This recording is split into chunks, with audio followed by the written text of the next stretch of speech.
1 సంవత్సరం ఉంచుకొని వదిలేస్తానని ముందుగా చెప్పిన వాడితో ఏ ఆడది పెళ్లి కొట్టుకుంటుంది? నాలాంటి వెర్రిబాగులది తప్ప. ఏరా, మీసాలు గడ్డాలు రాగానే మగాళ్ళైపోర్రా. పిల్లలకి మేకలు కూడా ఉంటాయి. కష్టపడి కనీసం ఒక గుమస్తా ఉద్యోగం కూడా సంపాదించుకోలేని వాడివి నువ్వు నా జీవితం గురించి, దాని విలువ గురించి మాట్లాడేంత మొనగాడు అయిపోయావు అన్నమాట. నువ్వేంటక్క అంటున్నావు? మొగుడిని ఎలా లాలించాలో, ఎలా పాలించాలో నువ్వు నాకు నేర్పుతున్నావా?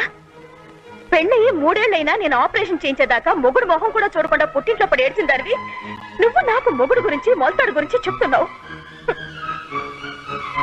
ఏమే, నా మూలంగా నువ్వు పెళ్లిళ్ళకి పేరంటానికి వెళ్ళలేకపోతున్నావా? మొగుడు చీ అన్నా తూ అన్నా గుట్టుగా కాపురం చేయాలా? గుట్టుగా కాపురాలు చేయటాలు, గుట్టుగా పెళ్లికి ముందే కడుపులు చేయించుకోవడాలు నాకు చేత కాలేదమ్మా. కట్టుకున్నవాడు కాదు పొమ్మన్నా, మీరంతా నాకు తోడుగా ఉంటారని ఇక్కడికి వచ్చానమ్మా. కానీ తోబుట్టువులే